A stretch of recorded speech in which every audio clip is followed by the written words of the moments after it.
Olá, olá! Vamos começar então hoje. Eu comecei aqui no meu perfil e daqui a pouco a doutora Juliana e a Mel vão entrar.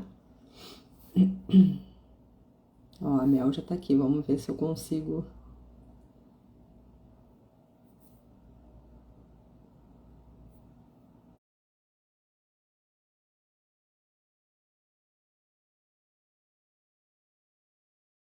Ó, a Ju já tá entrando aqui ao vivo.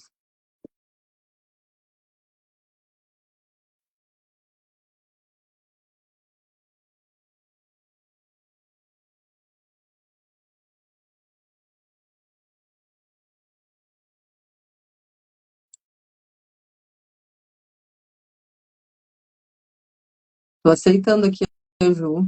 Não sei se ela já conseguiu.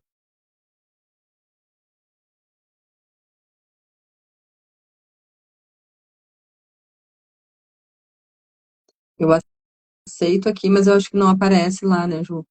Pois é, eu vou te convidar aqui.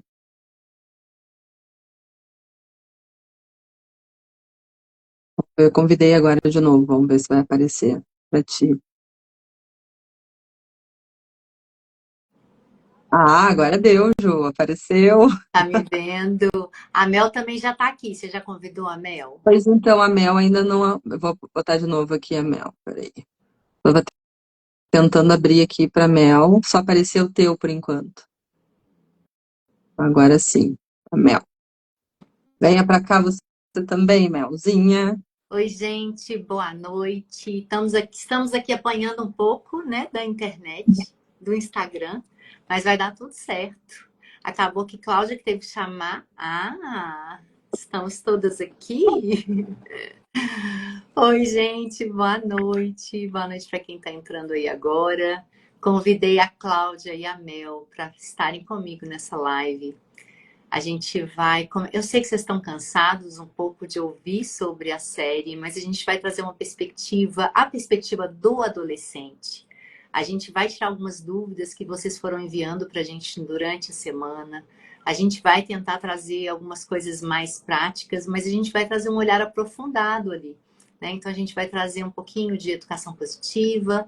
Então, como foi uma série que impactou demais em todos os sentidos. Mas cada um viu, a gente trouxe isso ontem, eu trouxe isso ontem na aula da comunidade, vai ficar salvo assim. Cada um olhou com as lentes que possui, né, no momento.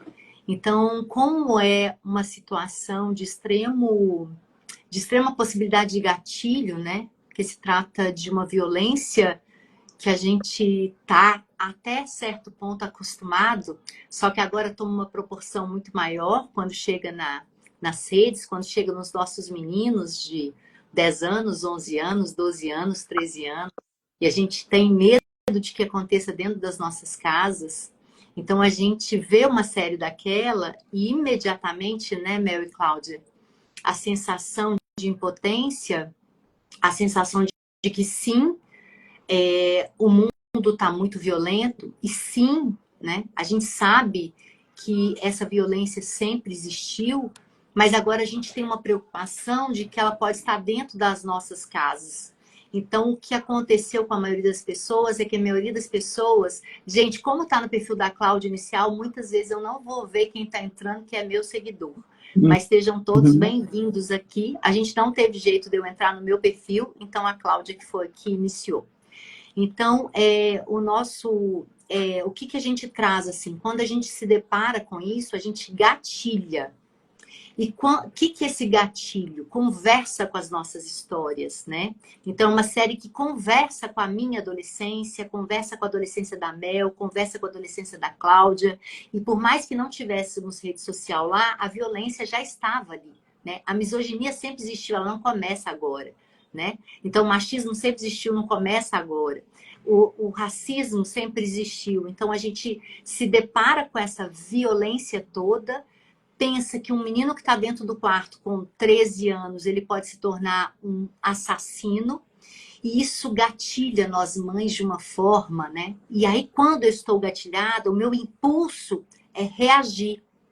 Então, eu vou imediatamente para um lugar de que eu não consigo vislumbrar uma possibilidade de ter um relacionamento. Eu quero impedir que ele seja como o Jamie.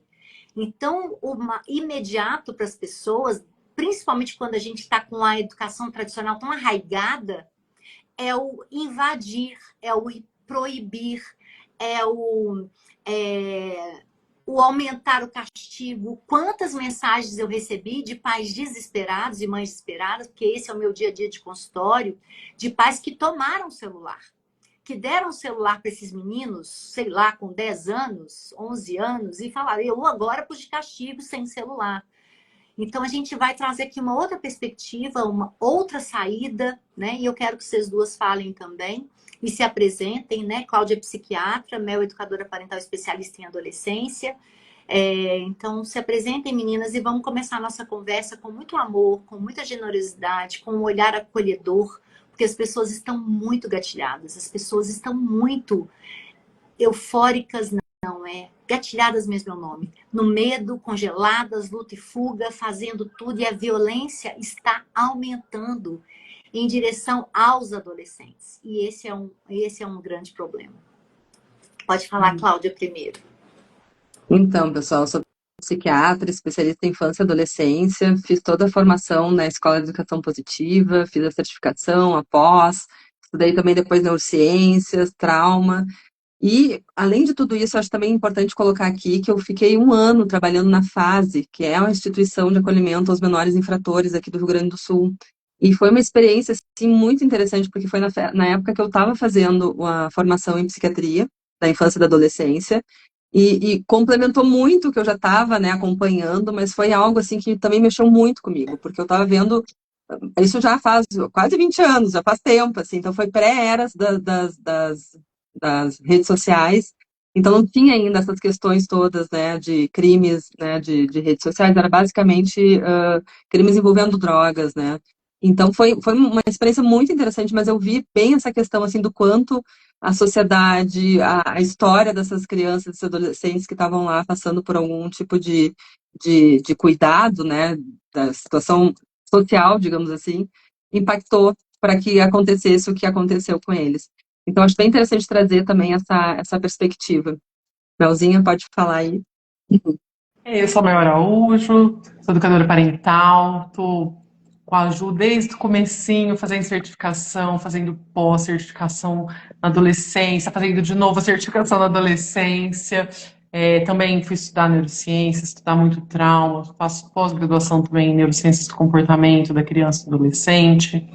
Sou educadora parental, atendo famílias de adolescentes e sou mãe da Alice, que vai fazer pertinho de fazer 10, né? Eu tô diante de mudanças ali e falando um pouquinho da série, trazendo, eu estava comentando hoje, Cláudio, com a Ju, que a gente que já é mãe a partir dos 9 anos, assim, de uma idade que a criança já está mudando um pouquinho, essa coisa tão para dentro de que é uma criança pequena, e entrando na adolescência, ou já mães de adolescente, as mães de adolescente que eu conversei, estavam todas assim, como a Ju falou, em alerta, ativadas, com certeza alguma coisa movimentou, mesmo que não saiba exatamente o que movimentou. A das crianças parece que ainda não, sabe? Que nem entenderam direito, que não gostei muito bem, não entendi o que aconteceu. Então, assim, eu também estou super ansiosa para a conversa, assim como vocês. E a gente pode começar, né, gente, dessa diferença mesmo de olhar para a série, né? Cada um viu de um jeito, né? A gente viu aí posts sobre o psicopata mirim, né? Que chegou muitas perguntas assim para Cláudia, para mim também. Chegamos falando que era uma família, chegou para gente uma família funcional, amorosa, e isso acontece. Então isso pode acontecer com todas nós, né? Então, quanto a gente ainda está normalizando violências. Eu queria começar, e aí eu vou deixar vocês também falarem aí, depois a gente fala sobre a psicopatia, esses sinais, será que realmente ele tinha traços disso, né? Mas principalmente tentar mostrar aqui, trazer esse olhar desse ser humano que nasce amoroso, generoso, compassivo, E ele não nasce como uma sementinha do mal, e ele não nasce violento. A violência é sempre uma expressão trágica de necessidades que não foram atendidas. Como a gente está sob um sistema patriarcal, né? Então, o que, que a gente precisa entender, né? E precisa sempre pensar? Nós mulheres, né? E as crianças, então a gente está ali numa cadeia de violência, né? Naturalizada muitas vezes. Então, vivemos sobre um sistema patriarcal, misógino, homofóbico, racista, há anos, séculos, né? Milênios. Então, e a gente não consegue perceber, a gente não conseguia muito perceber, cada dia para a gente fica mais claro, é claro, a gente já está, nós que colocamos um óculos, tiramos o óculos da educação tradicional e colocamos um óculos que vê mais, que consegue enxergar para além, né? Um pouco para além, tem muito ainda para a gente aprender, a gente já consegue não normalizar tantas violências. E o que a gente sabe quando a gente tira esses óculos da educação tradicional é que aquela família não era uma família funcional, que aquela família não era uma família amorosa, né? Então, quanto a gente ainda acha que só se bater, só se houver uma violência descarada, há violência. E ali há violência, né? Na verdade, uma inversão, filhos que cuidam das emoções dos pais completamente afastados, né? Uma mãe que não aparece nunca. Um primeiro capítulo, né, gente? A gente pode falar dos capítulos. Em um primeiro capítulo que só há um contato físico no 1 hora, 4 minutos e alguns segundos. Né? Então, quando está terminando, que é quando a ficha do pai começa a cair, que ele vai para o filho. Então, quanto há esse afastamento, um pai que conta no último capítulo que foi espancado, e a gente precisa entender que se foi espancado, né? Porque nesse sistema patriarcal, essa criança foi espancada. Então, há ali um pai e mãe, né? Então, o homem contra a mulher, o homem e a mulher e a criança ali sofrendo a violência, a criança ela não pode direcionar essa raiva para os pais, né? Então, o que que ela faz? Ela vai engolindo a raiva ou ela vai expressar essa agressividade, né? Porque foi violada durante muito tempo, com o mais fraco. E o mais fraco é a menina, né? O mais fraco é o mais franzino, o mais fraco é aquele que é marginalizado, o mais fraco é aquele que é uma minoria, né? Ou minorizado, né? Então, é tão importante a gente entender que o berço da violência está justamente nesse lugar, não está dentro da internet. A violência não surge ali, né? A violência surge muito antes. E esse desamparo é que faz essa criança ficar vulnerável. Esse desamparo e essa falta de uma pessoa para que eu admire e que eu tenha vontade de ser como, porque até tem uma vontade de ser como o pai, né? Esse másculo, esse forte, esse insensível. Tem a pergunta que a psicóloga fala, seu pai é amoroso? Credo, que coisa esquisita. Que estranho isso, né? O que você conta aí? Fala aí, meninas, que senão eu fico falando. Não, eu achei bem interessante porque a gente acredita que uma pessoa para se tornar mal, psicopata, ela precisa de um grande trauma, de alguma coisa assim, e às vezes a gente não percebe o quanto a falta de proximidade, de interesse, de tornar essa pessoa interessante, querida, amada, né, ter alguém que se interesse por ela também é muito danoso. E é o que a gente tem visto. E eu acho interessante, né, Ju, que também uma coisa que tem trazido muito, assim, que o pessoal tem batido muito contra as redes sociais, ou achando que é por causa das redes sociais que isso se cria e tudo.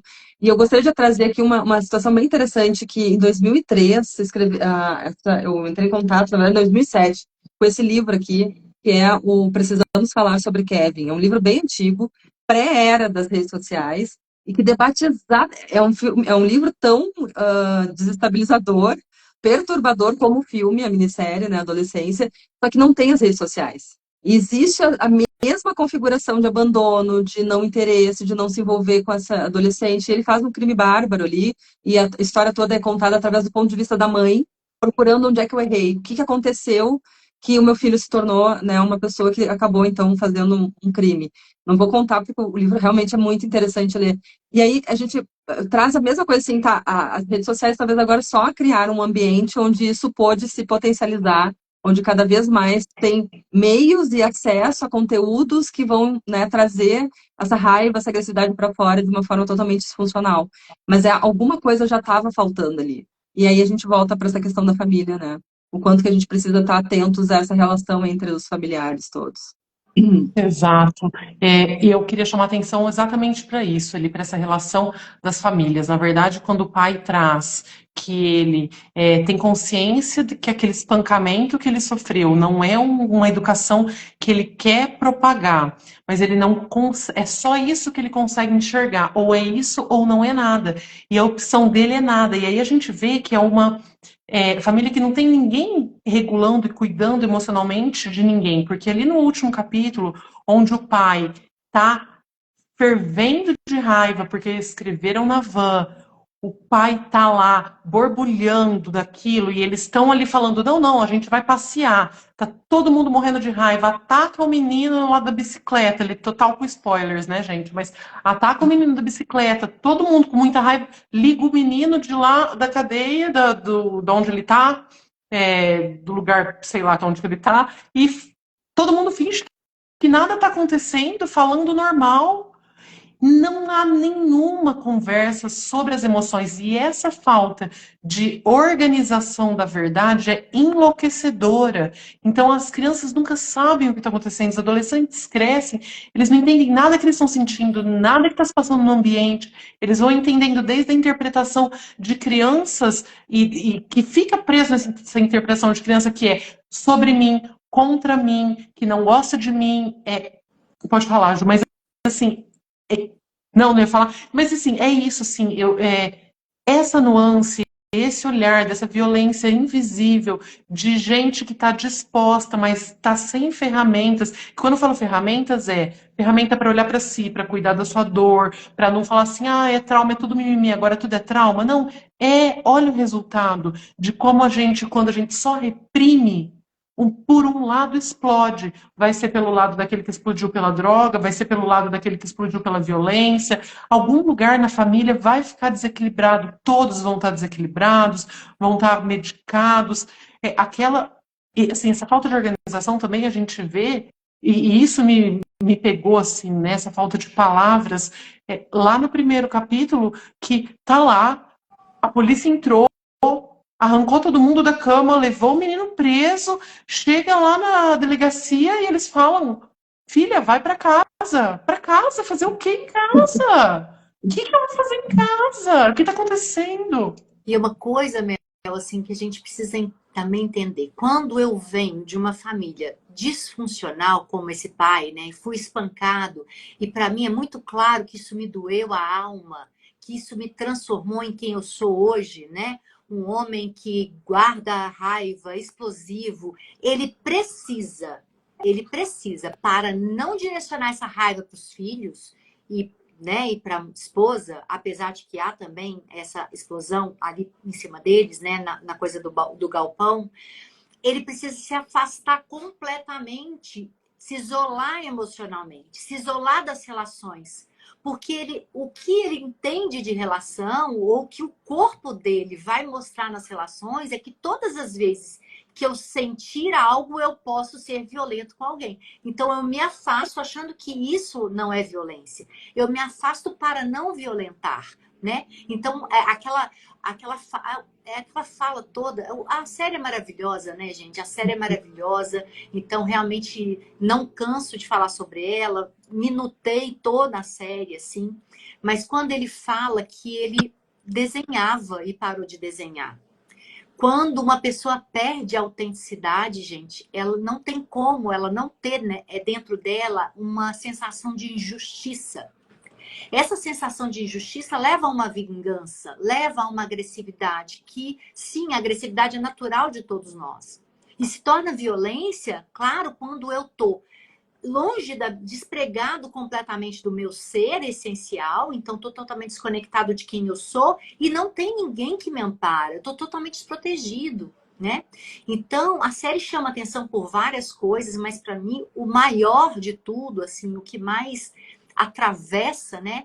Que angustia e que desconforta é o abismo emocional. É o silêncio que a Mel trouxe. Eu falo disso, assim, de um lugar de... Porque foi uma série que me gatilhou por isso, né? Que é exatamente isso. Não tem nada nomeado. Então, há um adolescente totalmente desprovido de ferramentas quaisquer de regulação emocional. Ele nem sabe. Então, quando as pessoas falam, ele foi frio, ele nem assumiu o assassinato, gente, ele não tem nem vocabulário para isso. Ele não tem vocabulário emocional. Você vê que ele está num completo desespero, né?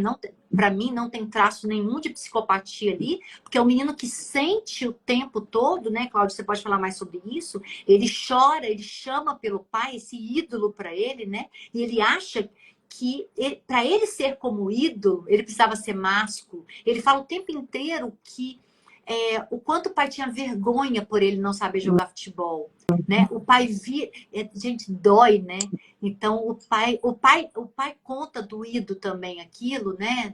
Da história de virar a cara e tudo mais, quando ele recebe aquele cartão que é o desenho do rosto dele no dia do aniversário dele, né? Corta. Então a gente precisa, nós vamos falar, gente, depois sobre o que a gente encontra de ferramentas, né? Porque assim, a gente acredita muito, nós três estamos aqui, a gente acredita muito que a gente não vai conseguir proteger os nossos filhos da violência se a gente não souber aproximar dos nossos filhos, se a gente não souber ser proteção dos nossos filhos, se a gente não souber atender necessidades dos nossos filhos.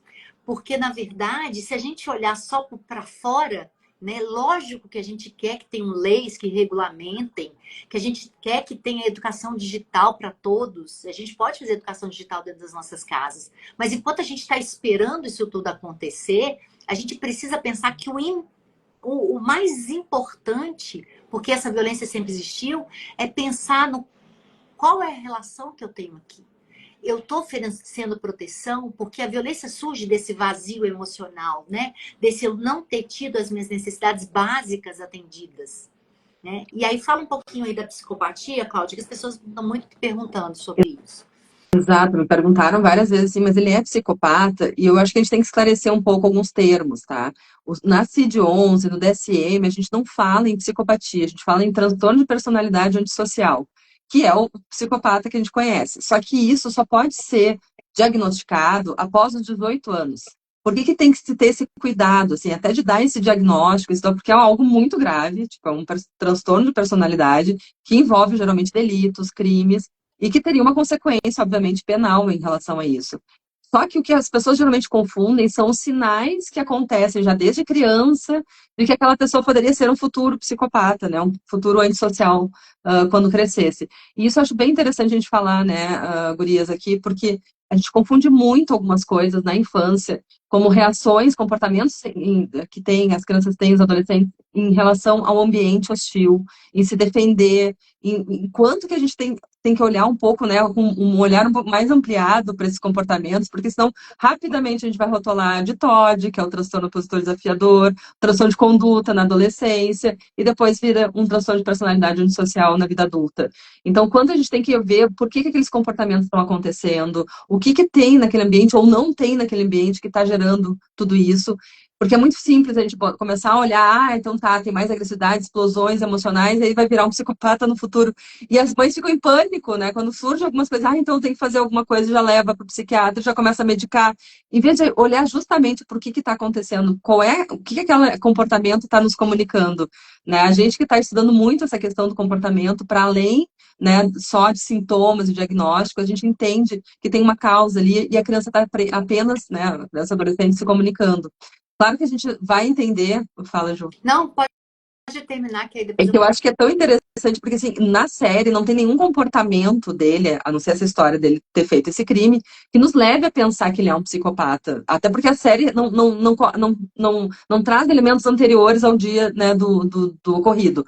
Mas ali aparece realmente uma criança extremamente assustada, muito preocupada em ser olhada, ser vista, ser validada, que é a cena da psicóloga ali. Você me ama, você me acha bonito, Psicopata não tá nem aí se alguém quer, né, amar ele ou não ama. O que a gente fala é que a psicopatia é definida muitas vezes por essa questão de não ter empatia, de não se colocar no lugar do outro. Então, não me interessa se eu sou visto ou não, já levei tanto na cabeça que eu não tô mais preocupado com isso. Mas ali na série, não. Eu até acho que eu não acredito que ele saiba o que ele realmente fez na série. Quando ele fala que ele não fez nada, que não foi ele, que não foi um crime, eu acho que muitas vezes ele se confundiu tanto com essas coisas. Eu não sei se ele viu realmente qual foi o resultado do que ele fez com a menina. Eu não sei se ele teve essa noção de tanto que a psicóloga, né, ela fala muito, tu tem noção de que essa menina não vai voltar, ela não vai, né, tá aqui, ela não vai ter um futuro. E isso meio que daí traz à tona né, para ele, assim, será que fui eu que fiz isso? Porque até então ele não, eu acho, né, pelo que deu a entender ali na série, ele não entendeu o ato que ele fez ali como algo realmente reversível, mudou, né, a trajetória daquela pessoa, daquela situação toda, e isso não acontece, né, um psicopata, ele sabe que ele tá ali querendo, aquela pessoa ele quer matar, mas ele não tá, ali naquela série ficou muito na dúvida isso, né, o quanto da imaturidade, e muitas vezes disso que a Mel falou antes, de não ter sido acompanhado, decodificado as situações, ter mostrado as consequências, os atos, isso a gente faz ao longo de toda uma infância e uma adolescência, né. Inclusive, eu acho que essa angústia gerada pela série, Mel e Cláudia, ela vem muito porque ela traz a perspectiva do adolescente. Eu, pelo menos, senti muitas vezes ali eles trazendo a perspectiva do adolescente. Esse estar perdido, ninguém nomeando, e eu não sei. Parece que a ficha dele não cai para as coisas que acontecem. Assim, a sensação é que precisava, de tanto que ele parece que busca esse pai o tempo Uhum. todo, talvez né, então, nessa vontade de que alguém me fale o que está acontecendo também, né? Exato. Sim, exato. Você sabe que a cena da psicóloga, né? é, que também, na verdade, todos os capítulos incomodam, né? E a cena da psicóloga incomoda, e agora você contando, Cláudia, acho que eu consegui realizar, né, ali, que ele tá perguntando essas coisas para ela, na verdade, é a forma que eles vão relacionando com a gente também, até ele se irritar. É assim, a psicóloga fria, tentando manter uma postura profissional, e ele falando assim: eu quero saber quem é você, eu quero saber o que você acha. Você não tá aqui para se relacionar comigo? Se relaciona comigo. Isso é o que eles pedem em casa, né? Na nossa ânsia de assim, não vamos ser violentos, não precisamos falar com as crianças de problemas de adultos, as crianças não precisam participar, deixa assim, não vamos falar sobre o machucado que machucou, porque vai que ele vai chorar mais. É nessa Uhum. ânsia de distrair, na falta de repertório. A verdade é que a gente não consegue fazer isso, não sabe como fazer. Eles ficam ali sem saber com quem que eles estão se relacionando, até eles gritarem: caramba, olha pra mim, caramba, fala comigo, fala direito, grita, nem que for pra gritar comigo de volta. E nem isso ele conseguiu lá na cena da psicóloga, né? E a gente precisa lembrar, assim, que a gente viu, né, pela série inteira os âmbitos de violência que esse menino estava, primeiro em casa, e a gente normaliza hoje muitos espaços onde todos, que a gente vai lá e enfia nossos filhos por 5, 8, 10, 12 horas, e tá todo mundo exausto, todo mundo cansado, todo mundo gritando, todo mundo violento. Aquela escola, que é a escola de todo mundo, o que é aquilo? É o caos, aquilo eu acho que é o retrato do que acontece dentro, né? Deles que tá ali fora, naquele caos, é grito, é soco, é confusão, todo. Gente, eu achei aquilo assim tão normal, por isso que foi tão horroroso de ver a cena da escola, né? Sim. E eles não contam nada, nunca, pra ninguém. O filho do policial, que Não quer tem dizer, uma referência pessoa. também, não tem nenhuma referência, não tem nenhum adulto que, né? Então, são crianças e adolescentes abandonados, totalmente abandonados, numa explosão de energia vital, porque a adolescência é isso, né? É o segundo nascimento, é quando eu preciso me vincular ao outro, e ali não existe vínculo a não ser com muita violência, né? Então, os vínculos são a partir de violência. A Luciana trouxe aí dos outros personagens também, né? O filho do policial. E o Uhum. quanto... Pode falar, Mel. Não, é que o filho do policial, aquilo, gente, começa a série com o filho do policial pedindo socorro. Daqui a pouco ele tá tendo uma crise de pânico e tá medicado para não ir pra escola. Ele falando já de sintomas físicos, eu tô com dor de estômago, eu tô mal, e o policial fala assim: "Ai, é ele me enrolando porque eu sou mais mole que a mãe dele. Uhum. Vou aqui também engolindo, vou comer uma maçã para engolir, né?" E aí, lá naquela escola, esse filho, apesar de estar sofrendo bullying, ele tá à beira de uma crise de pânico, assim, né? Uma crise de ansiedade, sei lá, alguma coisa desse tipo. E ele vai fazer o quê? Socorrer o adulto. Pai, você tá pagando mico. Eu vim aqui te socorrer. E quer dizer, a maior conversa é nos últimos tempos, foi a maior conversa que eu tive com ele nos últimos tempos. O pai fala, é do filho indo tentar salvar o pai, mesmo que ele não teve escuta de manhã, mesmo que ninguém olhou para ele lá de manhã e foi tentar socorrê-lo, ajudá-lo no que ele estava pedindo. Então a gente precisa olhar para esses sinais com mais nome para organizar. Né? Os adolescentes estão cuidando emocionalmente ali dos pais. A menina também, filha, está tentando ali mediar, cuidar desses adultos assim, ó. Ficam os adolescentes pisando em ovos para cuidar dos pais e já sabendo que não tem ninguém cuidando deles, o cérebro imaturo é deles. Eles precisam dessa regulação. E é tão importante a gente saber, né, que isso foi mostrado na série o tempo todo, dessa imaturidade emocional dos adultos, né? Uma total imaturidade emocional dos adultos, os filhos cuidando dos pais o tempo todo, né? Esse abismo, né, que existe entre essas gerações, crianças, adolescentes o tempo todo abandonados, sem referência nenhuma de relacionamento, né? Adoecidos, sim, né? Tem também a melhor amiga da menina que foi assassinada, né? Ela dá um grito ali e ninguém faz nada. Ela vai ali até a professora, uma professora, e a professora fala que vai chamar a psicóloga, né? Então, aí tem gente falando aí do racismo, tem de tudo, né? Tem, a escola, ela é um exemplo assim, clássico. Ontem, na aula da comunidade Pulsar, teve alguém que trouxe sobre os cartazes, foram vocês não, né? Não. Que elas prestaram atenção mais ali no segundo episódio da série, que é da escola, e viram um tanto de cartaz pregado, né? Cartaz para todo lado, com frases positivas, né? Então, com frases de alegria, de felicidade, né? Não, não tem nada a ver com aquele clima ali. Então, tinha nada a ver com o clima, que ainda reforça mais o caos, né? Exato. Nossa! Frases positivas de um lugar maravilhoso. Tinha lá, seja feliz no seu arco-íris e não sei o quê. São coisas que as pessoas não reparam. É do programa né? Mas socioemocional da escola, né? é o programa Falar socioemocional. Escolas é bem maravilhosas que bonito para dão todo mundo essa... ver, mas a vivência é totalmente diferente, porque não está sendo posto em prática, né? E eu ia até falar uma outra coisa e acabei esquecendo quando eu fui puxar isso, mas assim, é gritante na série esse afastamento. Eu ia falar da maturidade emocional dos pais, né? E esses meninos tomando conta dos pais. Então, sim, quando eu estou tomando conta das emoções dos adultos, eu me sinto sobrecarregado. Então, isso é antinatural. Todas as vezes que eu estou num movimento antinatural, então, em vez de atenderem as minhas necessidades, eu estou atendendo dos meus pais e dos adultos que me rodeiam, né?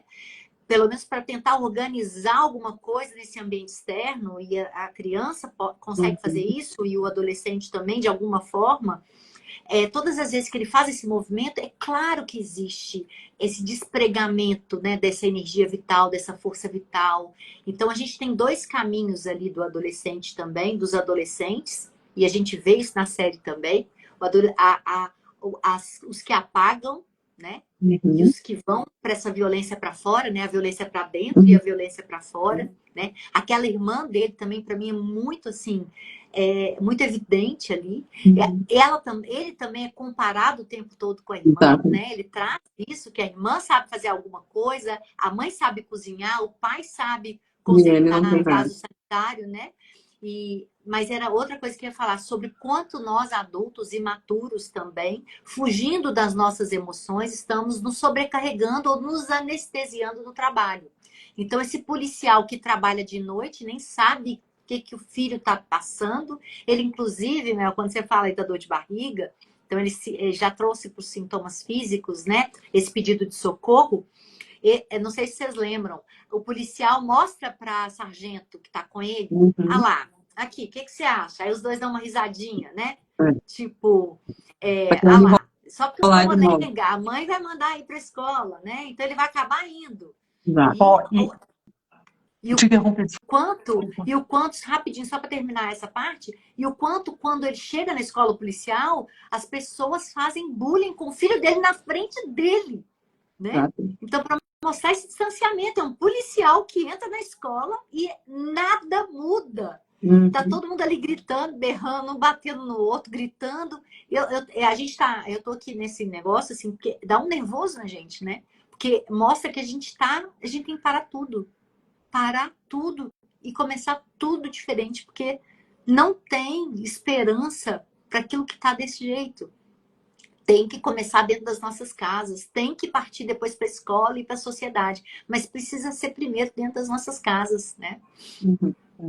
eu só ia falar que a visão que a policial tem da escola é exatamente a visão que nós temos dos adolescentes, né? É, eu não quero chegar perto, Nojo. fede, é horroroso, eu tenho nojo daqui.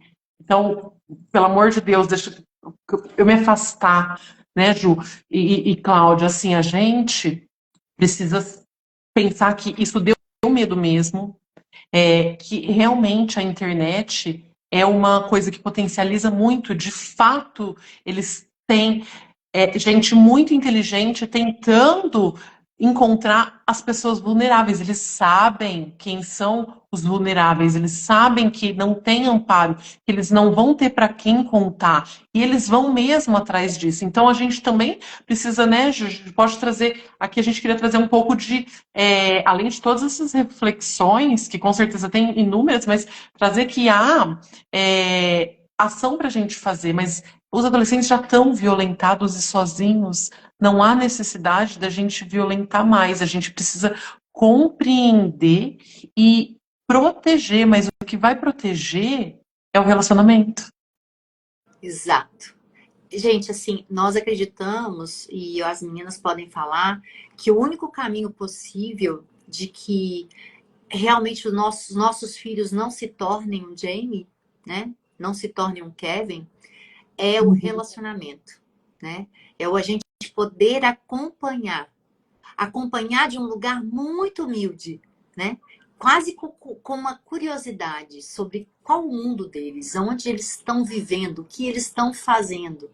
Mas para a gente entrar nesse lugar, a gente primeiro precisa fazer um movimento de se relacionar, né? Porque o que está acontecendo com a maioria das famílias que ficam gatilhadas, hipervigilantes, elas ficam mais violentas. Porque é Uhum. como elas sabem, é como elas viveram as próprias infâncias e adolescências. Então, essa coisa da proibição. Então, é claro, gente, que a gente vai falar que o ideal é que o celular seja dado só aos 12 anos. E quem deu antes dos 12, não tem problema voltar atrás. Uhum. Mas se eu for voltar atrás, eu preciso entregar algo para essa criança que já colocou a tela no meu lugar. Se ela hoje só se relaciona com a tela, eu não posso tirar a única coisa que ela tem e não entrar nesse lugar. Então, eu posso arrepender de ter dito esse sim para as telas. E pode ser por vários motivos, para Uhum. eu poder ter um tempo de descanso, para poder cozinhar, passar minha roupa e fazer o que for. E posso arrepender e, de novo, conversar com essa criança e dizer da hora melhor para dar. Porque o cérebro está em desenvolvimento. Porque agora a mamãe vai estar mais com você. Porque agora vamos estar mais juntos. Que agora vamos... O que for. Então, o ideal seria que essa tela fosse dada só a partir dos 12 anos. Prestar atenção nos aplicativos. Quando eu vou dar uma tela para uma criança, não, para um adolescente, Adolescente. 12 anos, eu preciso fazer combinados, né? Então, eu preciso dar uma educação digital antes, eu preciso dar uma educação sexual antes, eu preciso dar uma educação antirracista. Outra coisa dos exemplos, gente. Como que eu posso, se eu prezo por essa educação de paz, né? Que eu falo educação para a paz, então que eu possa trazer ali para o meu dia a dia, né? A possibilidade de uma educação antirracista, de uma educação feminista, de uma educação voltada mesmo para anti-homofóbica e que abraça a diversidade, todos temos direitos iguais, mas não somos iguais, somos todos diferentes. Esses pais que estão falando sobre amor, porque não estamos. Não Uhum. estamos falando sobre amor. Há um discurso de ódio que a gente não percebe, né? Há um ódio Uhum. religioso, há um ódio político, há um ódio de gênero, há um ódio de classe, não há consciência. Então a gente precisa primeiro trazer a responsabilidade para a gente. Qual é a minha responsabilidade? Não, eu não posso ter, se eu dou uma educação desse tipo, se eu estou próxima do meu filho, se eu acompanho o meu filho, se eu realmente, se ali tem relacionamento, não vou ter um filho Jamie. Eu não vou ter um Uhum. filho Kevin. Então, não é o proibindo. E eu posso sim voltar atrás. É isso que eu quero dizer muito para as famílias, que as famílias estão, primeiro, e o exemplo também, porque os pais estão o dia inteiro no celular. Então, é o exemplo que os filhos têm, né? Está cada um sozinho ali no seu mundo digital. Até porque a gente fica pensando assim, tá, vamos então aumentar a repressão, ficar invadindo agora o celular, a privacidade, e a gente não lembra que justamente ali se criou todos esses emojis, essa comunicação que os adultos estão de Para fora, escapulir. justamente para escapar. Então, assim, sempre que a gente inventar alguma coisa para apertar, para controlar, vai se criar outra, pior ainda, com mais dificuldade ainda da gente. E eu não me esqueço a cena do policial se dando conta de que não era na escola, entrevistando os alunos que ele ia descobrir onde é que estava a faca, qual foi a motivação, era olhar nas redes sociais. O quanto que a gente, né, esse abismo entre as gerações, a gente não vai acompanhar a lógica das novas gerações se a gente não tiver inserido numa relação próxima, de respeito, porque é isso que vai nos deixar, né, a vontade de saber o que está acontecendo ali, deles trazerem as histórias, deles nos procurarem quando precisar, porque essa repressão, essa questão toda, né, do controle só vai afastar cada vez mais e criar mais artifícios mesmo para não ter invasão. Não podemos esquecer, né, que a educação tradicional é um fracasso. Então, todas essas ferramentas da educação tradicional de reprimir mais, de castigar mais, gera mais violência, desde que o Mas mundo é mundo. E eles, exatamente. e eles têm, claro, as maneiras de escapulir. Primeiro que a gente está lidando com adultos perversos também, né? Que estão interessados, sim, nos nossos Uhum, filhos. Em filhos desamparados. Eles não querem saber, essa é a frase de uma adolescente. Eu acho que, eu não vou comentar, mas eu acho que a uhum, mãe está nos seguindo aqui. Eles não querem saber quem somos, eles querem saber a relação que temos com os nossos pais, de tanto que tem emojis para comunicar que o pai está chegando perto, exato. que o pai está chegando ali, que o pai está olhando por cima do ombro. Então, quanto esses adultos que estão ali no submundo e nesse mundo sombrio da internet, eles sabem que a gente agora já está divulgando aí esses sinais, daqui a pouco são outros, Exato. daqui a pouco são outros Exato. emojis, A gente vai né? estar sempre correndo, A né, gente vai atrás, nunca vai está estar sempre correndo atrás. atrasado. E correndo Isso. atrás significa educação tradicional. Então a gente precisa Exato. andar ao lado de uma maneira respeitosa. E para ser respeitoso, para não ser invasivo, a gente precisa ter esse cuidado de primeiro relação. Primeiro Uhum. relação. Exato. É muito relacionamento, né? Porque os adolescentes sempre vão dar um jeito de dar um nó nos pais. Se eles quiserem, eles vão dar um nó. Então, vocês deram, eu dei o nó, todo mundo Todo mundo consegue foi dar o nó se adolescente. quiser. Vai. Imagina, Eu tem. tenho A gente. todo dia isso no consultório, Uhum. gente. Então, eles dão Exato. nó em pingo d'água. Tipo assim, eles deixam o celular na escola e matam a aula. Eles compram um celular reserva que ninguém tem controle. Então, a gente é Tem muito aplicativos, inocente da né, que não nossa parte. aparece. Tem aplicativos que se tu instala, não aparece o aplicativo, esse Discord, outras redes sociais, para quem for procurar ali. E por mais que a gente vá tentando acompanhar isso e tentando, se a gente não pensar que a única forma real de proteger é a relação, né? Porque cada vez que eu invado, cada vez que eu busco, cada vez que eu tô ali sem comunicar, sem falar, olha, com 12 anos, eu posso dizer, filho, a senha vai ser em comum, Uhum, né? A mamãe vai ter uhum, senha nesse início, né? Eu vou te educando, né? Você sabe que tem uhum. pessoas, tem adultos que usam foto, né, de criança para poder fazer amizade com você, e tem pessoas que vão fazer maldade, tem pessoas que vão te pedir fotos e você não pode compartilhar fotos na internet. Então, quanto eu posso já começar essa relação quando esse digital está presente, com uma parceria, né? Não tem gente, não tem como. Tem mães me mandando mensagem de 16 anos, filho de 16 anos que está invadindo a privacidade sem ele saber.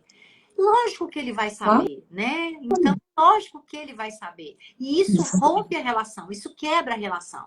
E aumenta o abandono, aumenta o abismo, e aí aumenta a repressão, aumenta, lógico, a violência e aumenta a vingança, gente. Aumenta a A vingança. raiva, a raiva deles, né? A gente precisa lembrar, né, Ju, que a adolescência é uma fase de individuação. Eles querem mesmo, eles vão se distanciar.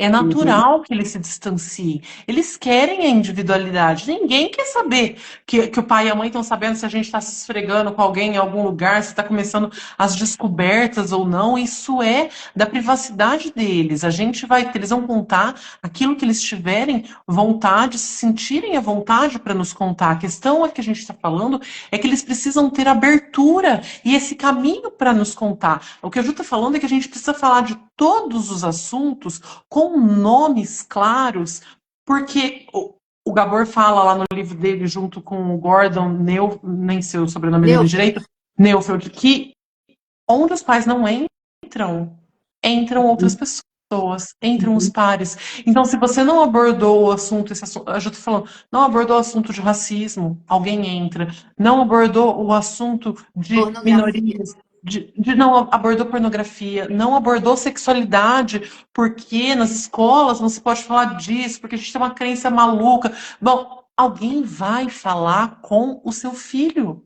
E é melhor que seja você. Porque uma vez que você vai criando esses filtros, enquanto o cérebro é muito impulsivo, que ele não tem os filtros do cérebro mais cortical para falar assim, frear o comportamento e falar assim, cara, isso aqui não é legal, você tá com vontade de chacoalhar a pessoa assim e gritar na cara dela, mas acho que não é legal, para a sua vontade. Os adolescentes, eles estão treinando isso, vezes eles vão conseguir, vezes não, eles treinam desde a infância. Mas esses filtros de falar assim, olha, não é legal, essa expressão é racista, Uhum. isso daqui que você fala não serve. A Ju falou ontem uma coisa na comunidade da Pulsar que eu não tinha pensado e não tinha falado para minha filha nenhuma hora, porque ela às vezes tem acesso ao celular, sim, embora ela seja pequena, ela tem conosco, né? A gente o combinado é que a gente tá junto com ela, não tem senha, não tem nada que a gente não possa acessar e tal. Enfim, a Ju falou assim: se alguém te ofender alguma vez, você tem que printar a tela. Ontem à noite eu falei isso para ela. Uhum. Isso. Bem, porque assim, se a gente não falar, ela não tem recurso. Ela vai Uhum. achar que ela tá errada porque ela foi xingada. Ela vai achar que é normal porque as crianças falam assim mesmo. Então a gente tem que dar nome. Ofender é ofensa. Às vezes a pessoa não se controla, mas ainda assim é ofensa e não Uhum. pode. Onde a gente não entrar, alguém vai entrar. Por isso a gente precisa falar de todas essas coisas. Mas você falou também uma coisa muito importante, né, Mel? Porque a gente vai normalizar. Se meus pais falam assim comigo, o outro pode falar comigo, né? Então, isso é uma outra questão, né? Que é o do bullying começar dentro de casa. A violência começa dentro de casa. Tudo começa dentro de casa, né?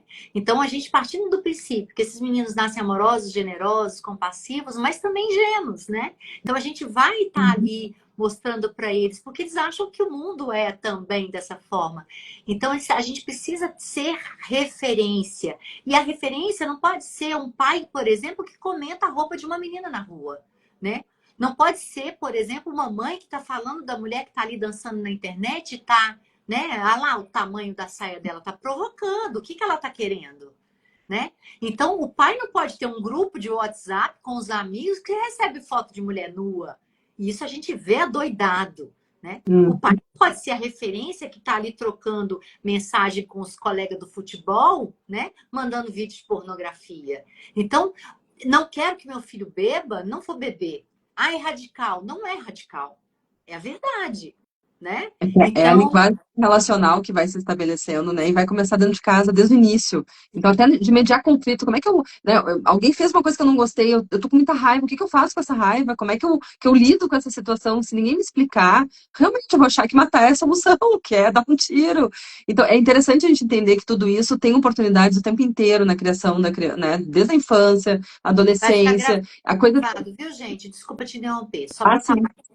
Então, assim, tem sempre oportunidades de a gente poder aprofundar isso, mostrar, só que passa por nós, né, Ju? E eu acho que falta muito isso também, né, Mel? Essa questão da gente saber se relacionar com os outros, da gente saber gerenciar os nossos sentimentos, da gente entrar em contato com eles.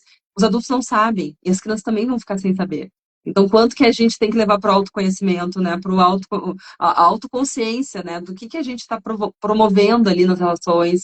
E isso hoje em dia realmente eu vejo assim que quando a gente traz assim, a gente tem que cuidar dos adolescentes, mas principalmente dos pais, das famílias, e orientar muitas vezes nesse sentido, porque isso vai manifestar lá na ponta, né, que isso vai ser neles, mas talvez a gente vai ter que começar com essas famílias, o quanto é importante a gente olhar para eles, né? E quando você fala isso, né, Cláudia, que é muito importante, a gente pode dar nome. O que significa esse acompanhar, né? Enquanto vocês estavam conversando, falando agora, né? Cada hora a gente lembra uma coisa aqui, né? Mas assim, o menino teve uma explosão de raiva e fez a mesma coisa que o pai fez, uma explosão de raiva inconsequente, quebrou tudo, só que o pai quebrou coisas que depois, sei lá, comprou, jogou fora, não sei o que fez. A explosão dele nunca não vai ter como voltar para trás. Então a gente desde pequeno vai acompanhando, olhando e falando, olha, isso daí acho que é raiva. Olha seu corpinho como fica assim, com raiva. Quando a gente está com raiva, a gente pode fazer essas coisas, a gente pode ter um abraço, a gente pode se mexer muito, a gente pode bater em algum lugar que possa bater, que não possa machucar, a gente pode correr, a gente pode bater o pé no chão, a gente pode gritar, essas coisas a gente pode fazer. Nossa, o seu corpinho pareceu que ficou muito vermelho. E vai acontecendo. Olha, filho, acho que além de gritar, eu acho que você gritar é uma coisa, mas você gritar e ofender, gritar, xingar outra pessoa, aí já é ofensa. Acho que isso não é legal. Da próxima vez que essa criança ficar com raiva, ela vai. Pode ser que ela não se controle, mas ela vai lembrar que é ofensa quando eu xingo alguém quando eu tô com raiva. Eu posso só. E a gente vai encontrando, dando ferramentas desde pequeno. E se você chegou na adolescência, isso não chegou, você não traçou esse caminho, é hora de começar. Talvez você vai falar pra gente a mesma coisa que eu há 5 anos atrás, ali, há 2, 3 anos. O que você sente quando você tá com raiva? Eu penso que o outro é não sei o quê. Eu falei, não é eu penso. O que é que você sente? E sente onde? Só que tem uma questão aí maior, né, que até trouxeram aqui também, Mel, que a gente vai precisar educar esses pais também emocionalmente, né? Isso, exato. exato.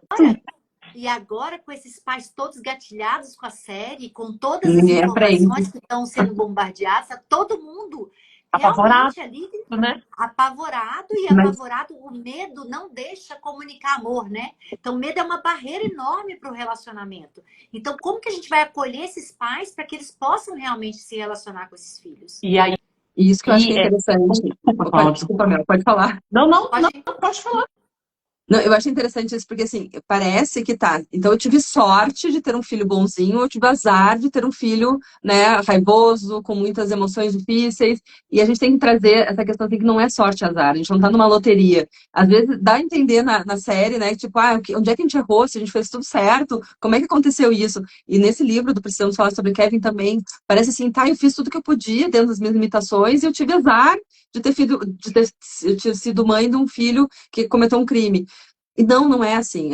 A gente não tem essa noção do quanto é importante o ambiente que a gente oferece e o quanto que a gente, podendo se trabalhar, reconhecendo essas emoções, vai impactar também nos nossos filhos. E, na verdade, todas as relações, né?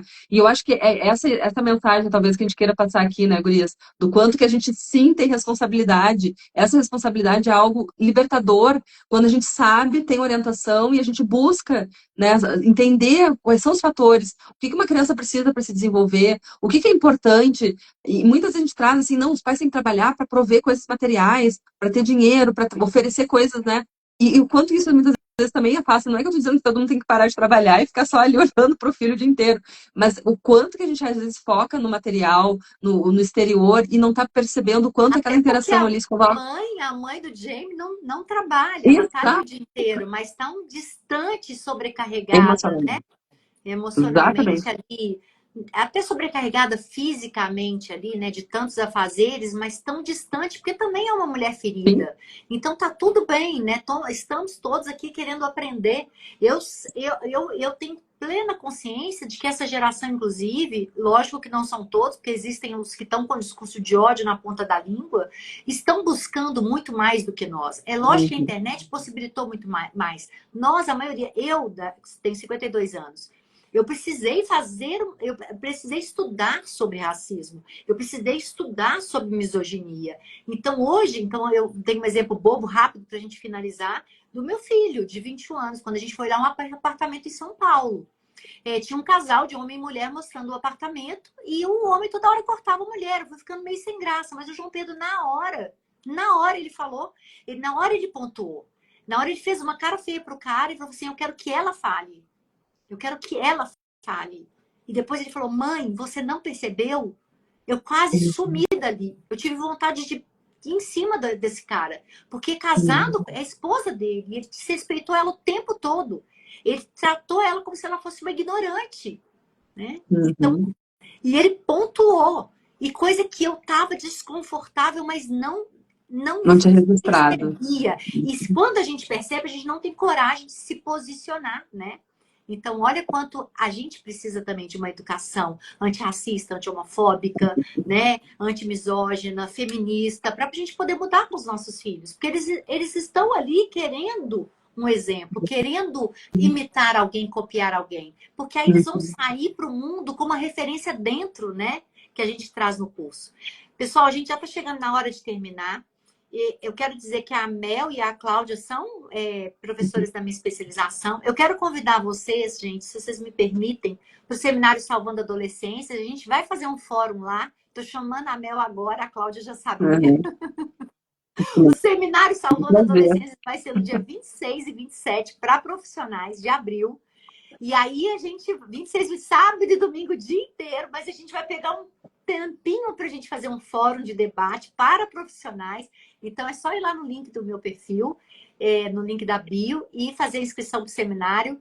É um seminário com preço muito irrisório, assim, e vai ter muito conteúdo maravilhoso, chama Salvando Adolescências. Vamos lançar um livro também, Educação Positiva na Adolescência, em setembro.